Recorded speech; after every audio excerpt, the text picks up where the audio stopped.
नमो बुद्धाय. जय भीम. मी तेजल खिल्लारे. लोकज्योती मराठी या यूट्यूब चॅनलमध्ये आपल्या सर्व प्रेक्षकांचे मनापासून स्वागत. सर्व धम्म बंधू आणि भगिनींना माझा सस्नेह जय भीम. विपश्यनेबाबत विवेचन करण्यासाठी माझे मित्र आदरणीय खिलारी साहेब यांनी मला आवर्जून फोनवर विनंती केली किंवा मला त्यांनी सांगितलं की तुम्ही विपश्यना इतके वर्ष करता, त्याबद्दल काय अनुभव आहे, हा लोक आपल्या समाजापर्यंत याचा संदेश जो आहे तो खऱ्या अर्थाने गेला पाहिजे अशी त्यांची भूमिका होती आणि ती मला पटली आणि मी त्यांना होकार दिला ना. आज मी त्या संदर्भात ते माझ्या घरी आले आणि त्यासाठी मी आज आम्ही दोघांनी पण वेळ दिलेला आहे. आणि हे जे काही मी सांगणार आहे ते सत्य जे आहे मला जे अनुभवाला आलेला आहे म्हणजे विपश्यनाच्या बाबतीत आणि जे काही तत्वज्ञान आहे ते मी पुस्तकी नॉलेज पुस्तकातून तर वाचलेलंच आहे, परंतु मी प्रॅक्टिकल भरपूर केलेलं आहे. आज माझ्या जीवनाला मी आज 60 वर्षाचा आहे, सेवानिवृत्त झालेलो आहो.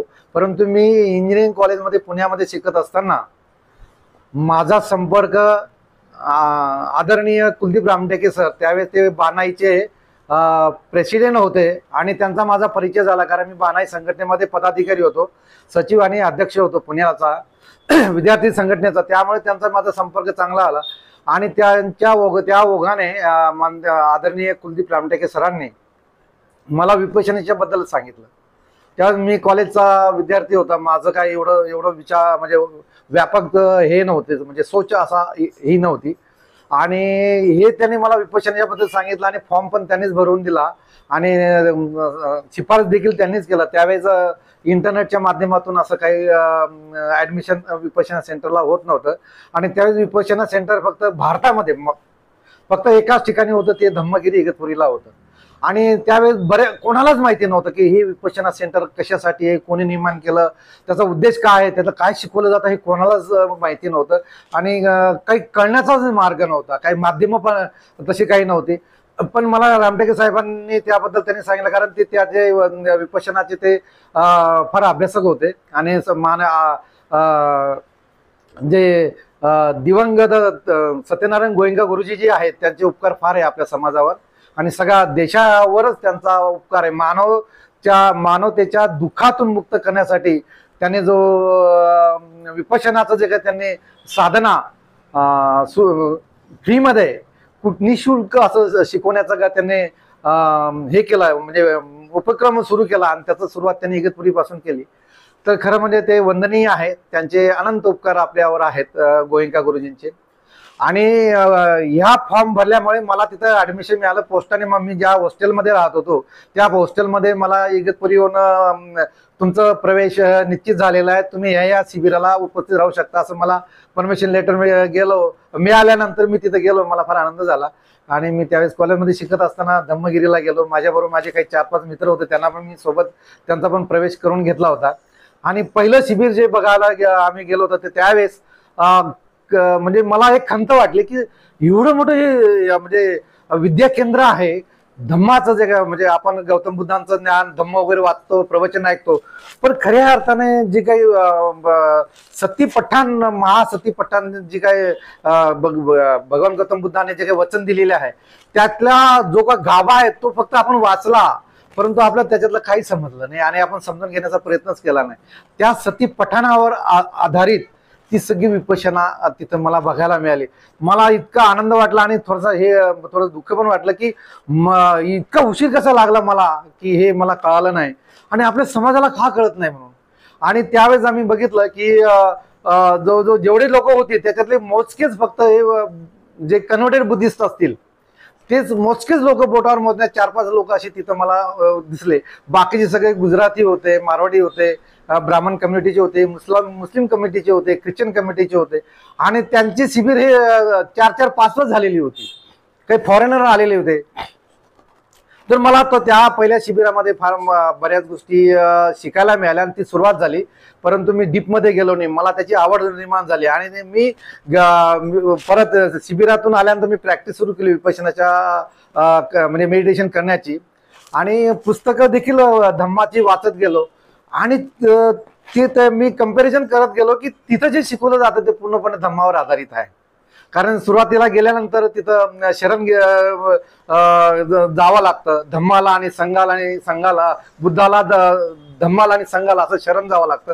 तशी तिथं आणि पंचशिलाची शपथ घ्यावी लागते आणि तिथं आर्य मौन जे आहे ते पाहावं लागतं.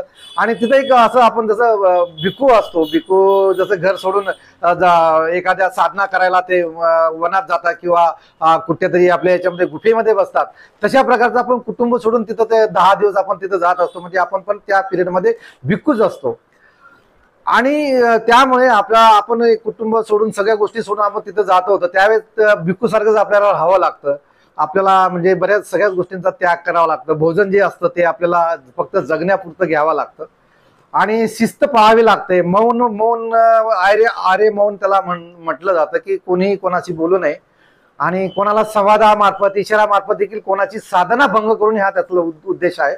आणि विशेष म्हणजे तुम्ही बोलत गेले की तुम्ही तुमचं जे काही कॉन्सन्ट्रेशन त्या साधनेवर आहे ते त्याचं विचलित होऊ नये म्हणून त्याच्यासाठी त्यांनी ते बंधन केलेलं आहे. त्याचप्रमाणे तिथं कुठलं रिडिंग पण करता येत नाही, त्याचप्रमाणे तिथं कुठलं लिखाण करता येत नाही. विशेष म्हणजे अंगावर कुठले गंडे गोंडे काय असतील कुठल्याही धर्माचे असू द्या ते तिथं अलाव करत नाहीत. हे सगळं सायंटिफिक असं ते आहे. आणि त्याच्यामुळे ज्यांनी त्या प्रवाहामध्ये त्याचा लाभ घेतलेला आहे त्यांच्या जीवनामध्ये निश्चितच बदल झालेला. आता विपश्यना आणि मेडिटेशन याच्यामध्ये 2 प्रकार आहेत. आपण सर्वसाधारण म्हणतो की मेडिटेशन करतो. मेडिटेशन हे फक्त आनापान म्हणतो आपण, साधना आनापान सती म्हणतो की आपल्या शरीरामध्ये जे काय आपण श्वास घेतो आणि श्वास सोडतो, ज्याच्यामुळे आपण जगतो, ते श्वास जो आहे त्याच्यावर फक्त आपलं माइंड जे आहे ते लक्ष देणं म्हणजे त्याला मेडिटेशन म्हटलं जातं. त्याला विपश्यना म्हटलं जात नाही. मेडिटेशन अलग आणि विपश्यना साधना ही अलग आहे. तर विपश्यना साधना अशी आहे की जे काय आहे ते तटस्थ नजरेने बघायचं, विशेष नजरेने बघायचं, असं त्याचं सर्वसाधारण अर्थ होतो विपश्यनाचा. आणि विपश्यना अशी आहे की आपण मनुष्य म्हणून ज्यावेळेस जन्माला येतो आपले अनेक असे जन्म झालेले असतात. अनेक जन्माच्या याच्याने भवचक्र म्हटलं जातं. भवचक्र आपल्या सगळ्यांना माहिती आहे. धम्माने पण बुद्ध धम्मामध्ये पण भवचक्राबद्दल उल्लेख आहे की आपला अनेक जन्माचा तो एक जन्म झाला की मेल्यानंतर दुसरा जन्म असं करत करत आपण या मानव याच्यामध्ये आपल्याला जन्म मिळाला असतो. अनेक जन्म झालेले असते, किती जन्म झाले माहिती नाही, परंतु या प्रत्येक जन्मामधला जो काही संस्कार असतात तो आपल्या मनावर बिंब असे त्याचे संस्कार घट्ट झालेले असतात. आणि त्यामुळे म्हणजे जे आश्रव जे आपण म्हटलो की आपल्या जसं शरीर आणि माइंड आणि मॅटर, माइंड म्हणजे चित्त आणि मॅटर म्हणजे आपलं शरीर. आपलं शरीर संपतं पण माइंड तसंच राहतं. चित्तवृत्ती तशीच राहते, ती कधीच संपत नाही. ती नवीन आपल्या संस्काराप्रमाणे नवीन जीव धारण करत असते. आणि हा जो आश्रवांची जी काही संख्या असते आणि त्याची जी काही शक्ती असते ही आपल्या मनावर जन्मोजन्मी अशी संचित होत जाते आणि त्याच्या मोठ्या मोठ्या अशा गाठी तयार होत झालेल्या असतात. आणि कसं असतं, आश्रव म्हणजे आपल्यातले ते विकार. आश्रम म्हणजे दुसरं काही नाही तर विकार. जे विकार म्हणजे राग, लोभ, क्रोध, आसक्ती, कामवासना हे जे आहेत हे माणसाला संपवतात. जसं आपण लोखंड बघितलं की लोखंड आपण गंजलेलं बघतो किंवा तो खराब झाले बघ, त्याला दुसरं कोणी मारतं का नाही, त्याच्यातले जे काही आश्रव असतं म्हणजे ती काही गंज असते, तो गंजच त्याचा स्वतःचाच गंज त्या लोखंडाला संपवते. तसं माणसाचं जे काय म्हणजे नुकसान जे काय होतं, जे काय चांगलं जे काय होतं ते त्याच्या मनातले जे काही आश्रव असतात ते सगळं काही घडवतं. माणूस दुःखी आणि सुखी हा त्याच्या मनाचा भाग असतो. आणि हे मन स्वच्छ करण्यासाठी तुम्हाला विपश्यनामध्ये जावं लागतं. विपश्यनामध्ये तुम्ही गेल्यानंतर मनातले जे आश्रव आहेत यांचे जे संस्कार आहेत हे कमी एकाच तुम्ही याच्यामध्ये शिबिरामध्ये होणार नाही. अनेक शिबिरामध्ये तुमचे जसे संस्कार मनावर असते स्ट्रॉंग असतील तसं तुम्हाला विपश्यना करण्याची गरज वाटते. आणि ती सातत्याने कंटिन्यू आपल्याला करायला पाहिजे. त्याच्याने काय होतं की मनातले जे काही विकार आहेत जे आपल्या मनामध्ये दुःख निर्माण करते, आपल्या हातून अकुशल कार्य घडवतं, आपण दुसऱ्यांना त्रास देतो, दुसऱ्यांच्या डोळ्यातून आसरा आणतो आणि आपल्या मनामध्ये अनेक विकार असतात. कामवासना असतात, दुसऱ्यांच्या स्त्रीकडे आपण वेगळ्या नजरेने बघणं, ह्या ज्या विकार आहेत विकृती आहेत, हे विकृती आपल्याला कुठल्या गोळीने कुठल्या ऑपरेशनने ते जात नाहीत. त्यासाठी आपल्याला विपश्यना करणं आणि आपल्या मन हे शुद्धी करणं हे अत्यंत गरजेचं आहे. विपश्यना म्हणजे की मनाचं प्युरिफिकेशन ऑफ माइंड, इंग्लिशमध्ये सांगायचं म्हणजे की तुम्ही जितकं जास्त विपश्यना डीपमध्ये कराल तितकं तुमचं माइंड प्युअर होणार. प्युअर झाल्यानंतर आपल्याला आपल्या हातून चांगलं कर्तव्य घडणार, आपल्या हातून कुशल कर्म घडणार, तुम्ही कोणाला दुःख देणार नाही. आणि हे कर्माची का जे काही तुमचे जे काही पाप पुण्य आपण ऐकलेलं असेल तर हे कर्म जे आहे ना तुम्हाला तुमच्या जीवनामधले पुण्य संचित करत राहतं. त्याच्यामुळे तुम्हाला तुमचं पुढचं जे काय म्हणजे तुम्ही जीवन जगत असताना तुम्हाला म्हणजे चांगलं जीवन मिळतं. निसर्गाचा नियम आहे की तुम्ही वाईट जर कोणाचं केलं की तुम्हाला ती सजा त्या क्षणी मिळते, पण मिळते म्हणजे मिळतेच, हा निसर्गाचाच नियम आहे. त्यामुळे की आपण आपलं माइंड जर प्युअर करण्याचा प्रयत्न केला, आपल्यातले जे काही दुर्गुण आहे ते आपण काढण्याचा प्रयत्न केला तर आपल्याला आपल्या जीवनामध्ये आपण खरोखरच आनंदी राहू शकतो, हा त्याचा उद्देश आहे. आणि त्याच्या पलीकडे जर आपण बघितलं की अरहंत होण्याचे हे 4 प्रक्रिया आहे. म्हणजे स्वतःपन्न आहे, सकृतगामी आहे, अनागामी आणि त्याच्यानंतर अरहंत. अरहंत झाल्यानंतर पुन्हा जन्म नसतो, पण आपण तिथपर्यंत जाऊ शकत नाही. परंतु आपण पुढचा जन्म जरी मिळाला तर आपण पुढच्या जन्मी आपण आपल्यातले जे काही विकार आहेत, मनातले विकृती आहे ती आपण म्हणजे जे काही आश्रव आहेत ते आपण नष्ट केल्यामुळे आपला पुढचा जन्म देखील चांगला लाभू शकतो. आणि आपल्या पुढील जन्म किंवा आपण आता पुढचं जे आपण सध्या जे जीवन जगतोय हे जीवन देखील आनंददायी सुखकर होणार. आणि आपल्या हातून कोणाचंही दुःख, कोणाच्याही डोळ्यामध्ये अश्रू येणार नाही हे निश्चितच होणार. आता आपण बघितलं असेल की आपण प्रवचन ऐकतो, समजा आपण बौद्धाचार्यांचं म्हणा किंवा बंदीजीचं आपण प्रवचन ऐकलं की दारू पिऊ नये, चहाडी करू नये, कोणाची हिंसा करू नये, चोरी करू नये. परंतु आपण ते आपलं माइंड जे असतं वरचा जो स्तर असतो तो स्तर फक्त तेवढं ऐकतो, परंतु माइंडचा जो दुसरा स्तर असतो तो ते ऐकत नाही, त्याच्यावर गंभीर संस्कार झालेले असतात. एवढं ऐकल्यानंतर आपण बाहेर गेल्यानंतर आपली चप्पल समजा गेलेली असेल तर आपली चप्पल कोणी घेतली आपण तिथे आपण आपल्या तोंडून अभद्र अशा शिव्या देतो.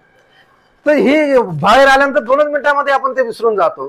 तर हे का होतं की आपल्या मनातले जे काही आश्रव आहेत ना ते घर करून बसलेले असतात, ते असे प्रवचनाने जात नाहीत. त्यासाठी आपला तप करावं लागतं. तप करायचं म्हणजे विपश्यना करावं लागते. आणि ती विपश्यना कोणी सांगितली? तथागत भगवान गौतम बुद्धांनी सांगितली. आणि ते महासती पठांमध्ये पूर्णपणे विपश्यनाची सिद्धांत गौतम बुद्धांनी सांगितले, विपश्यना कशी करावी त्याचे स्टेप सांगितलेले आहे. आणि त्या स्टेप गोयंका गुरुजी आपल्या विपश्यना सेंटरमध्ये शिकवतात, ते वेगळं काही शिकवत नाही. आणि दुसरं मला असं सांगायचं आहे की समाजामध्ये काही सोशल मीडियामध्ये विपश्यनाच्या बाबतीत काहीतरी निगेटिव्ह असं पसरवलं जातं, हे फार हानिकारक आहे. आपण न वाचता तो फॉरवर्ड करतो आणि जे केलेले आहे त्या जे विपश्यना करतात त्यांच्याबद्दल काहीतरी वाईट बोलतो, हे आपली स्वतःची हानी होते. आपण कधी विपश्यनाच्या मार्गावर गेले नाही, विपश्यना काय आहे ते समजून घेतलं नाही. भगवान गौतम बुद्धांनी बुद्धत्व का प्राप्त झालं? भगवान गौतम बुद्धांनी विपश्यना केलेली होती म्हणून त्यांना बुद्धत्व प्राप्त झालं, म्हणून ते अरहंत झाले. अरहंत असे होत नाही. आणि ते त्याची जे काय भगवान गौतम बुद्धांच्या अगोदर जे काय 27 हे झाले होते, बुद्ध झाले होते, ते बुद्ध झाले, परंतु त्यांनी ती जी काही विद्या त्यांना प्राप्त झाली ती त्यांनी समाजाला सांगितली नाही. फक्त सिद्धार्थ गौतम बुद्ध जे होते सम्यक समबुद्ध, त्यांना त्याच्यासाठीच आपण म्हणतो की त्यांना जे काही मिळालं तर त्यांनी सांगितलं. वयाच्या म्हणजे त्यांचे 45 वर्ष जे आहे ते 45 वर्ष त्यांनी हे सगळं समाजाला हे दुःखमुक्तीचा मार्ग सांगितला. आणि तो एक संघ निर्माण केला. आणि त्या काळामध्ये सांगायचं म्हटलं की संघ निर्माण केल्यानंतर सगळी ठिकाणी बुद्धांचं सगळे भारताच्या बाहेर जम्बूद्वीप जो आपण म्हणतो तिथं सगळं बुद्धाचं सगळं हे होतं, म्हणजे शिकवण होती, त्याप्रमाणे लोक वागत होते. परंतु काही बाहेरचे जे काही ज्यांनी आपल्यावर आक्रमण केली त्या आक्रमणाने च्या माध्यमातून वाईट हेतूने त्यावेळेस आपल्या हे बुद्धीचं जे काही हे होते आपलं स्ट्रक्चर होते ते डिमॉलिश करण्यात आले. ते बुद्धाचे तत्ववचनांचे जे काही पुस्तकं होती ती देखील नष्ट करण्यात आली. त्यामुळे ही बुद्धाचं जे काही विपश्यना होती ही आपल्याला कोणाला माहिती नव्हती. तर यामुळे जी काही लयाला गेली होती तर ह्या आणि त्यावेळेस काही देश म्हणजे श्रीलंका, ब्रह्मदेश ह्या लोकांनी काही प्रमाणामध्ये ती विद्या जी होती जशी तशी सांभाळून ठेवली होती आणि ती कंटिन्यू चालू होती. थोड्या प्रमाणात का असे ना, पण ती श्रीलंका आणि ब्रह्मदेशामध्ये विपश्यना शिकवली जात होती, पण ती भारतामध्ये शिकवली जात नव्हती. अशा परिस्थितीमध्ये गोएंका गुरुजी जे आहेत ते ब्रह्मदेशामध्ये स्थायिक झालेले होते, ते इंडियन होते, पण त्यांना काही आजारामुळे त्यांना ते त्या शिबिराशी संपर्क आला. सयाजी उबाकेन त्यांचे जे गुरु आहेत, आणि तिथं ते विपश्यना करायला गेले. ते कर्मठ हिंदू होते, परंतु ते विपश्यना करायला गेल्यामुळे त्यांच्यावर अपरिमित असं म्हणजे सीमा नसेल असं त्यांना एक प्रभाव आणि फायदा झाला. त्याच्यामुळे ते त्याचे प्रभावित झाल्यामुळे त्यांना असं वाटलं की ही जी विद्या मला मिळालेली आहे ही तर ओरिजिनल भारतातलीच आहे. सिद्धार्थ गौतम बुद्धांनी शोधून आपल्या सगळ्या जनतेच्या दुःखासाठी दिलेली आहे आणि ही भारतातच नाही. मग त्यांच्या गुरूंनी त्यांना सांगितलं की तुम्हाला गुरु दक्षिणा देत असेल तर ही विद्या परत तुम्ही भारतामध्ये घेऊन जा. मग संत नारायण गोएंका गुरुजींनी जशी आहे तशीच ती विद्या भारतामध्ये आणली आणि आपल्या सगळ्यांना त्यांनी उपलब्ध करून दिलेली आहे. आज विपश्यना सेंटरमध्ये आपण जर बघितलं तर सर्वांनी तिथं जाऊन त्याचा फायदा घ्यावा. तिथे गेल्यानंतर आपल्याला कळेल की आपण फार मागे आहोत. इतर धर्मीय लोक त्याचा जास्त फायदा घेत आहेत. आणि हे जे सोशल मीडियाला जे काही दिलं जातं ना निगेटिव्ह, त्याचं कारण असं आहे की आपल्या मनुवादी जे लोक आहेत त्यांना असं वाटतं की हा समाज धम्माच्या ओरिजिनलिटी पासून लांब आहे. यांना फक्त जय भीम जय बुद्ध करण्यामध्ये आनंद मिळतो, झेंडा मिरवण्यामध्ये आनंद मिळतो, आणि मग आणि त्यामुळे हे नशेडीपणा करतात, जुगारीपणा करतात, अविचारी वागतात, क्रिमिनल होतात. हे त्यांना पाहिजेत. हे जर ते विपश्यना करायला लागले ते सगळे दुर्गुण निघून जातील ना. म्हणून हे दुर्गुण आपल्यातून जाऊ नये, आपण तसेच राहावे, आपण खिचपतच राहावे, यासाठी त्यांचं हे षडयंत्र असतं. आपण सगळ्यांनी समजून घ्यायला पाहिजे. आणि आपण त्यांची मीडिया जी आहे ते व्हॉट्सअप सोशल मीडियावर टाकते ना, आपण फॉरवर्ड करतो आणि कोणावर पण टीका करतो. मित्रांनो, माझी कळकळीची विनंती, आपण असं काही करू नये. आपल्या पायावर दोंडा मारून घेऊ नये. आपल्या मुलांना, आपल्या आपल्या घरातले तरुणांना, स्त्री पुरुष कुणी असेल त्यांना वेळ काढून विपश्यनाला पाठवा, विपश्यना करू द्या, त्यांच्यातले आश्रव जाऊ द्या. हे शारीरिक रोग जे आहेत ते बरे होतातच, परंतु हे जे मानसिकता जे आहे आपले प्युरिफिकेशन ऑफ माइंड ते तिथं कुठेच होत नाही. तुम्ही किती पुस्तकं वाचा, किती प्रवचन ऐका, तुमचं प्युरिफिकेशन फक्त तेवढ्या पुरतच होतं. तुमचा आतून जे काही अनेक जन्माचे जे संस्कार आहेत ते जात नाही. वरवरचं मन जे असतं ते फक्त तेवढ्या पुरतं शुद्ध होतं. आतील मन जे असतं ते बदलतच नाही. ते बदलण्यासाठी तुम्हाला तप करावं लागतं. ते तप म्हणजे विपश्यना आहे. तुम्ही विपश्यना केली तर तुम्हाला निश्चितच फायदा होईल. आणि मी सगळ्यांना विनंती करतो, ज्यांनी टीका केली असेल तर त्या टीकाकारांनी पहिले तिथं जावा विपश्यनामध्ये. विपश्यनाचा त्यांनी विपश्यना प्रामाणिकपणे करावं आणि नंतरच या गोष्टीबद्दल त्यांनी भाष्य करावं, असं माझी त्यांना एक धम्मबंधू या नात्याने विनंती करतो. आणि असं म्हटलं जातं, ते मी त्याच्यावर त्या ट्रोलिंगमध्ये मी वाचलेलं आहे की जे आपले लोकच म्हणतात की विपश्यना करणारे लोक काय सुधरली का, ते चवळीपासून बाजूला जातात. मला सांगायला कोण आहे असे चवळीमध्ये मेडिटेशन करणार आहे? किती चवळीचे पदाधिकारी मेडिटेशन करतात, विपश्यना करतात, ते तुम्ही सांगा ना. विपश्यना करणारे माणसं ही वेगळीच असतात. त्यांच्या मनातला आश्रव काढण्यासाठी ते तप करतायत. ते कोणाला बिघडवण्यासाठी नाही, स्वतःला शुद्ध करण्यासाठी ते तप करतात. हे चुकीचं आहे का? आपण आजार पडल्यानंतर डॉक्टरांकडे जातो ना, मग आपलं मन शुद्ध करण्यासाठी आपण कुठं जातो? आपल्या बाबासाहेबांनी फार मोठे उपकार केलेले आहे.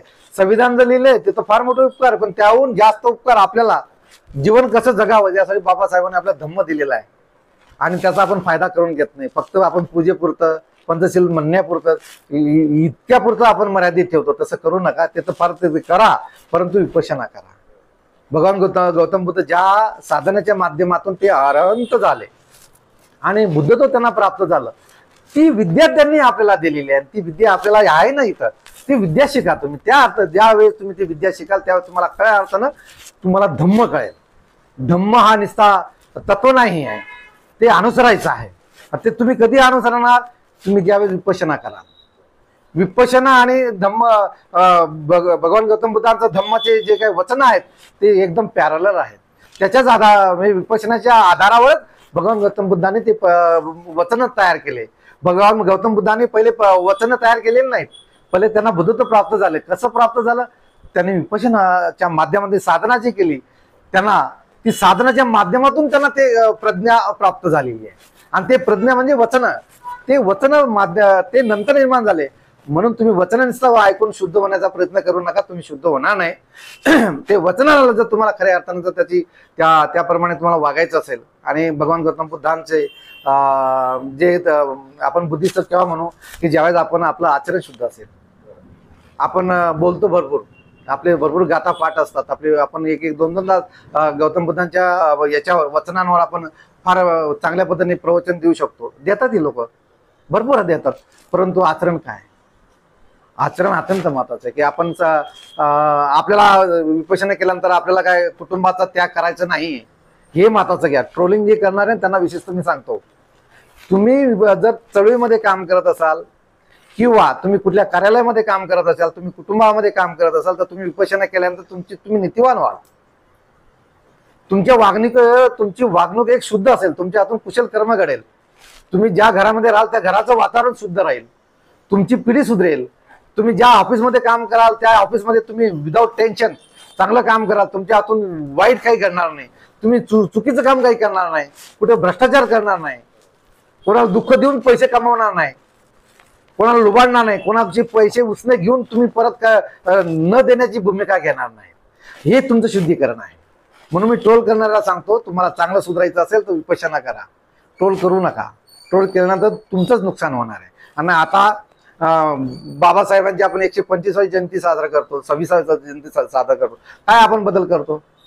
आपल्यामध्ये चिडे आणण्यासारखी गोष्ट आहे.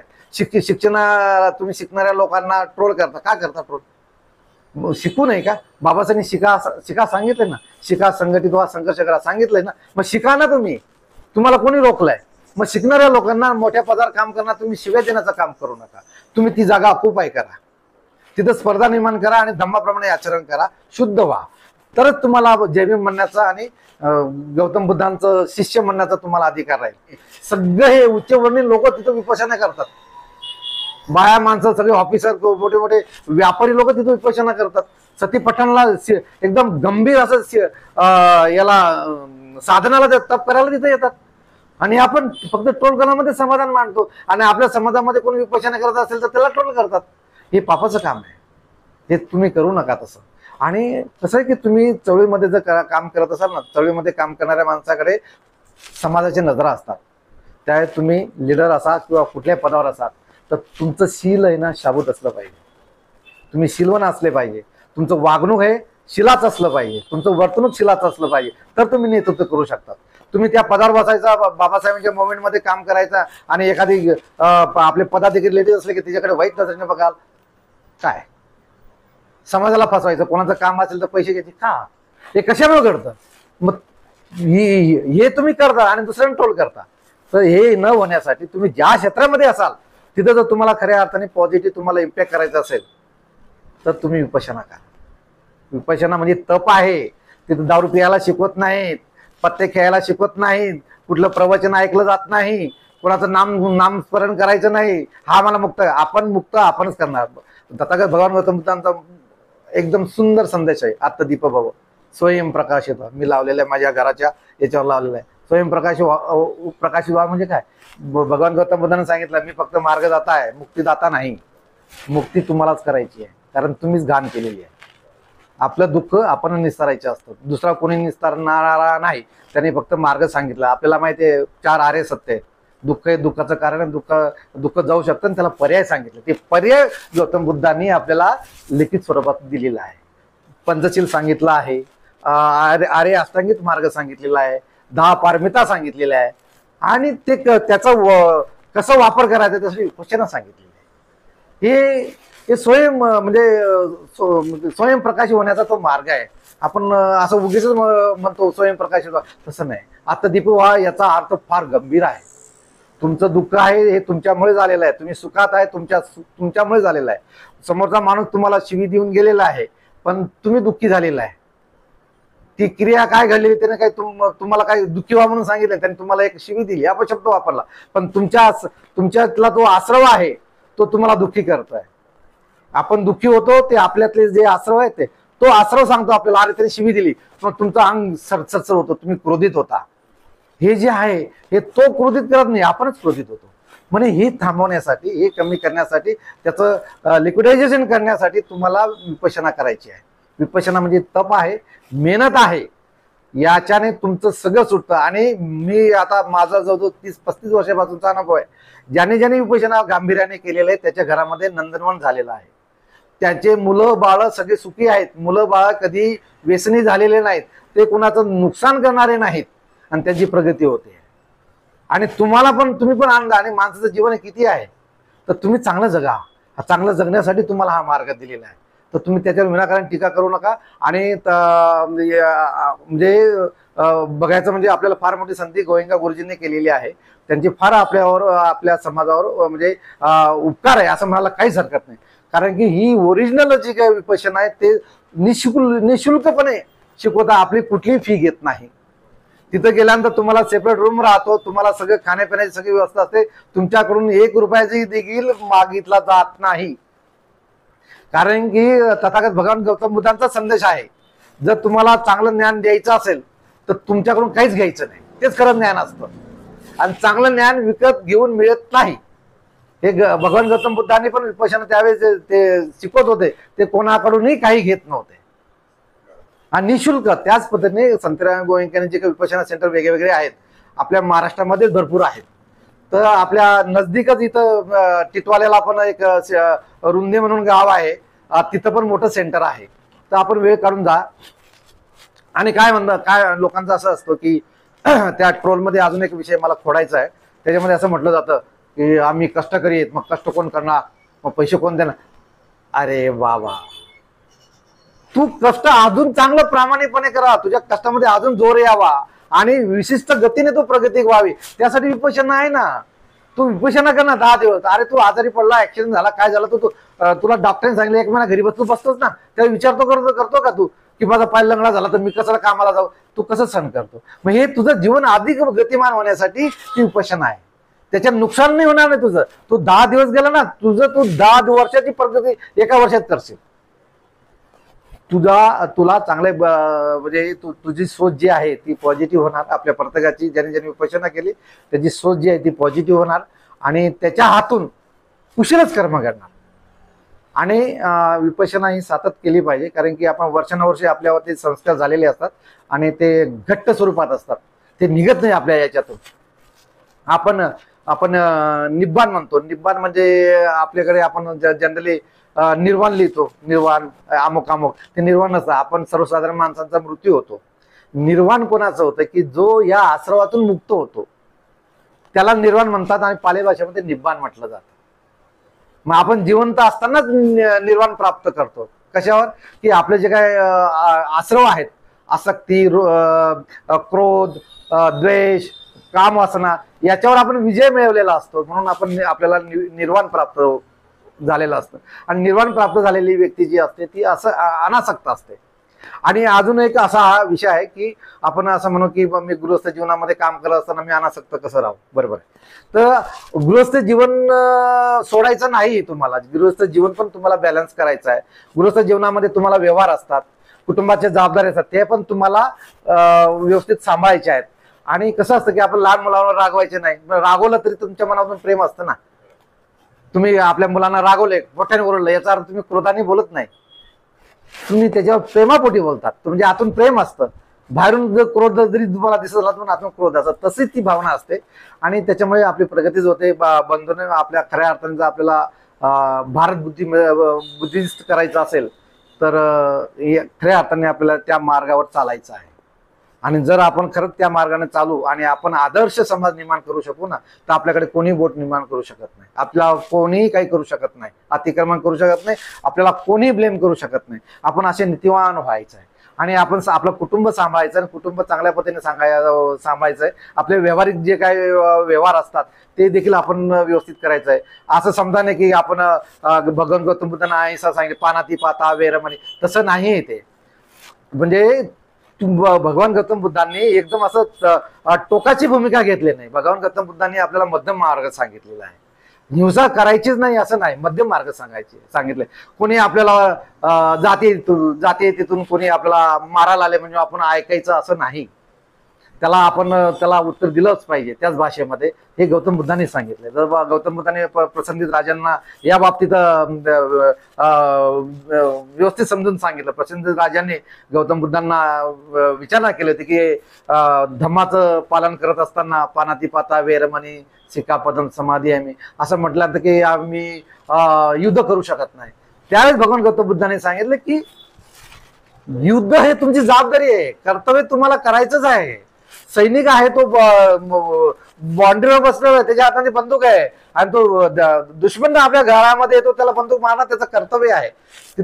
ती हिंसा नाही आहे, ते परम कर्तव्य आहे. मग कर्तव्य जे आहे ते आपल्याला करायचं. आपण ज्या क्षेत्रामध्ये आहोत त्या क्षेत्रामध्ये आपण एकदम असं प्रकाश असं म्हणजे आपल्याकडे लोकांच्या नजरा असा आपला प्रभाव पडेल निश्चितच मी सांगतो. आणि म्हणजे खरंच म्हणजे मी काय आपणास एक विनंती करतो की आपण या ट्रोलमध्ये सहभागी होऊ नका. आणि ट्रोल हा म्हणजे चुकीच्या याच्यासाठी म्हणजे तुमची दिशा बदलवण्यासाठी तो ट्रोल केला जातो. तुम्ही त्या खऱ्या जे काय जिथं अमृत मिळतंय ते अमृत तुमच्यापर्यंत पोहोचू नये म्हणून तुम्हाला अशा प्रकारची ती दिशा दिली जाते आणि तुम्ही त्याला बळी पडत असाल तर ते आपलं नुकसान आहे. आपण बुद्धिवान समाज आहे. बाबासाहेबांनी आपल्याला एवढं शिकायची संधी दिलेली आहे. आपण पुस्तकं वाचतो, मोठे मोठे डिग्र्या घेतो, तर आपला विवेक जी आहे, सद्बुद्धी जी आहे, ती सत्य असत्य ओळखण्याची आपल्याला कुवत असली पाहिजे. म्हणून कोणी काही ट्रोल केलं तर आपण यस त्याच्याबरोबर बोलणं हे चुकीचं आहे, असं करू नका. आपण स्वतःचं नुकसान होते. माझी यासाठी कळकळीची विनंती आहे. खिलारी साहेबांनी मला त्यासाठीच म्हणजे आम्ही दोघांनी वेळ घेतला की समाजाला आपण संदेश दिला पाहिजे. तर मी पुन्हा आम्ही दोघं जण आपणास विनंती करतो की आपण विपश्यनाला टीका करू नका, विपश्यनाचा लाभ घ्या. ती आपलीच विद्या आहे. तथागतांनी जे काय ज्याच्या माध्यमातून तथागता अरहंत आणि बुद्ध झाले तीच विद्या आहे. ती विद्या आपल्याला निशुल्क मिळते. ती आपल्या फायद्यासाठी आहे आणि आपले दुर्गुण नष्ट करण्यासाठी त्याचा फायदा घ्या. तुम्ही तिथं गेलात, त्याचा विपश्यना शिकलात, विपश्यनाची प्रॅक्टिस केली दररोज, तर तुमच्यातले विकार हे नाहीसे होतील. तुम्हाला कुठलं व्यसन असेल, सिगारेट प्यायचं, दारू प्यायचं, तंबाखू खायचं, कुठलं व्यसन असेल, अजून काम स्त्रीकडे बघण्याचं वेगळं तुमचा नेहमी तशी हे असेल, ते सगळं वाईट ज्या गोष्टी सगळं त्याचं निप्पान होणार आणि तुम्ही शुद्ध होणार. आणि तुम्ही कुटुंबामध्ये म्हणजे जे काही जबाबदारी आहे, तुम्ही पती म्हणून का असेल, तुमचा भाऊ म्हणून असेल, मुलगा म्हणून असेल, ते सगळ्या जबाबदारी तुम्ही किंवा वडील म्हणून असाल, ते आई म्हणून असाल, ते सगळ्या जबाबदारी तुम्ही चांगल्या पद्धतीने तुम्ही निभावू शकाल एवढी मी तुम्हाला म्हणजे मनापासून तुम्हाला म्हणजे हे देतो, अभिवादन म्हणजे गॅरंटी देतो. कारण की माझा फायदा झालेला आहे आणि जे जे आमच्या बरोबर करत आहेत सगळ्यांचा फायदा झालाय. सगळ्यांचे लेकरं निर्व्यसनी आहेत आणि सगळे कुटुंब सुखी आहे. आणि जे ते ज्या ज्या क्षेत्रामध्ये आहे त्या त्या क्षेत्रामध्ये त्यांचा प्रभाव आहेच आहे. आणि काही मोमेंटमध्ये पण काम करणारे लोक जे आहेत, जे विपश्यना करून गेले, ते मोमेंट पण प्रामाणिकपणे बाबासाहेबांचा मोमेंट चालवत आहेत. ते गद्दारी करत नाहीत. असे लोक आहेत. आपण बघतो ना, लोक गद्दारी का करतात, समाज का विकला जातो किंवा एखाद्या प्रस्थापित पक्षाला किंवा प्रस्थापित नेत्याला का हारी जातो, याच्यामुळे जातो. आपण म्हणजे आपल्या मनावर नियंत्रण नाही, आपण वाहत जातो. त्याच्यामुळे आपण जर खऱ्या अर्थाने जर आपण आपल्या मनातले जे आश्रव नष्ट केले ना, आपण चळवळ देखील चांगल्या पद्धतीने करू शकतो. बाबासाहेबांचे तथागत भगवान बुद्धांचे जे विचार आहेत ते आपण पूर्ण भारतामध्ये जगामध्ये पसरवण्यासाठी प्रचार आणि प्रसार करणं हीच खरं म्हणजे आंबेडकरवादींचं प्रथम कर्तव्य आहे. नुसतं जय भीम नाही, प्रचार आणि प्रसार. जिथं तुम्ही जाल तिथं बाबासाहेबांचे विचार प्रचार आणि प्रसार केला पाहिजे, हेच आपल्याला कर्तव्य आहे. आणि आपण सगळ्यांनी करावं. आणि खऱ्या अर्थाने जर आपण खरंच विपश्यनात सती पठाण या जे काही वचन आहे त्याप्रमाणे जर आपण विपश्यना केली तर आपलं त्याचं भलं होईल, आपण आनंदी होईल, आपण सर्वजण सुखी व्हाल, आपलं कुटुंब सुखी व्हाल. आणि तसंच व्हावं असं मी भगवान गौतम बुद्धांच्या चरणी प्रार्थना करतो आणि खिल्लारे साहेबांनी मला संधी दिली. मी फार म्हणजे विचारवंत आहे किंवा फार मोठा व्याख्याता असं नाही. मी अनुभवाचे बोल तुम्हाला जे प्रामाणिक भावनेने सांगितले, काय जोडून वगैरे असं सांगितलेलं नाही.